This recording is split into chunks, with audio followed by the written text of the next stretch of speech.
बच्चों, अब हम उपयुक्त सूक्ष्म जीवों से अपना आगे का भाग शुरू करेंगे। उपयुक्त सूक्ष्म जीव, जिसे हम अंग्रेजी में यूज़फुल माइक्रो ऑर्गेनिज्म कहते हैं, यानी कि ऐसे सूक्ष्म जीव जो हमारे लिए उपयोगी सिद्ध होते हैं। जिसमें सबसे पहला सूक्ष्म जीव जो हम पढ़ने वाले हैं उसका नाम है लैक्टोबैसिलाई। अभी हमने ऊपर प्रयोग के बारे में जाना था कि सूक्ष्म जीवों का प्रेक्षण कैसे किया जाता है। उसी प्रयोग के बारे में यहाँ पर चर्चा की जा रही है। यहाँ पर प्रयोग किस तरह से लैक्टोबैसिलाई को प्रेक्षण करने हेतु किस तरह से प्रयोग किया जाता है, इसके बारे में बताया गया है। सबसे पहले कांच की पट्टी लेते हैं, जैसा कि ऊपर हमने देखा था। उस पर ताज़े छाछ की बूंद डाली जाती है। बूंद की पतली सी परत बनाई जाती है। ऐसे भर के बहुत सारी छाछ पानी रखी जाती है, बड़ी ही पतली परत बनाई जाती है। फिर हमने देखा था कि उसमें एक अभिरंजक मिलाया जाता है ताकि उसमें रंग आ सके। तो उस अभिरंजक का नाम होता है मिथिलीन ब्लू। उस अभिरंजक का नाम क्या है? Methylene blue. तो छाछ के ऊपर मिथिलीन ब्लू नाम का एक अभिरंजक भी डाला जाता है। उसके बाद उस कांच की पट्टी के ऊपर एक छोटी सी आच्छादक कांच जो होती है वो रखी जाती है, जो कि उस छाछ की जो बूंद है उसको ढक देती है, उसका आच्छादन कर देती है।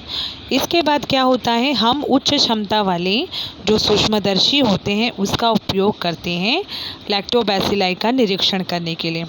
जब हम निरीक्षण करते हैं तो हमें किस तरह का लैक्टोबैसिलाई दिखाई देता है?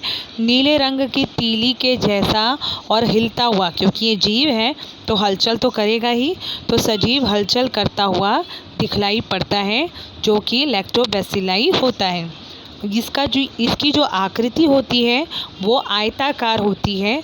और एक और बात ये है कि ये बिना ऑक्सीजन के अपनी ऊर्जा की निर्मित कर पाते हैं, यानी कि इन्हें ऊर्जा निर्मित के लिए मानव की तरह ऑक्सीजन की आवश्यकता नहीं होती है।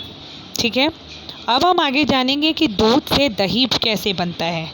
जैसे आपने अपने घर में कभी दही बनाई होगी तो आपको पता होगा कि दूध में जो आपकी माँ होगी वो जामन डालती होगी, जिससे क्या होता होगा, जामन के कारण दूध जो है वो दही में रूपांतरित हो जाता है।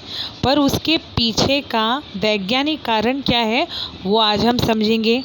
दूध में बच्चों लैक्टोज शर्करा होती है और दही में लैक्टोबैसिलाई नाम का जो दही का जो जामन होता है उसमें लैक्टोबैसिलाई नाम का जीवाणु होता है। ये जीवाणु क्या करता है? ये जीवाणु दूध के अंदर मौजूद लैक्टोज शर्करा का किण्वन करता है, जिसके कारण ये लैक्टोज शर्करा आगे चलकर लैक्टिक अम्ल में रूपांतरित हो जाती है, जिससे दूध का पीएच जो पहले अधिक होता है वो दही बनने के कारण धीरे धीरे पीएच कम हो जाता है। और दूध में जितने भी प्रथिन मौजूद होते हैं ना, क्योंकि अम्ल बना तो अम्ल से पीएच घट गया। अम्ल कौन से घटक को माना जाता है? जिनका पीएच है ना अम्लों का वो कम होता है, जिसके कारण पूरे दूध का पीएच कम हो जाता है।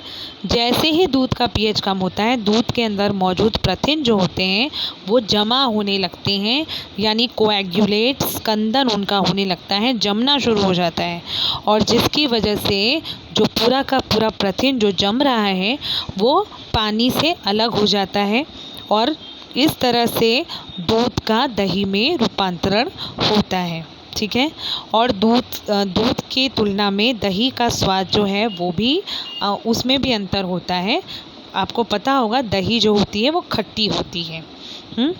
और इस तरह से दूध से दही बनता है। अब आगे का जो है मैं आपको आगे दूसरे वीडियो में सेंड करती हूँ।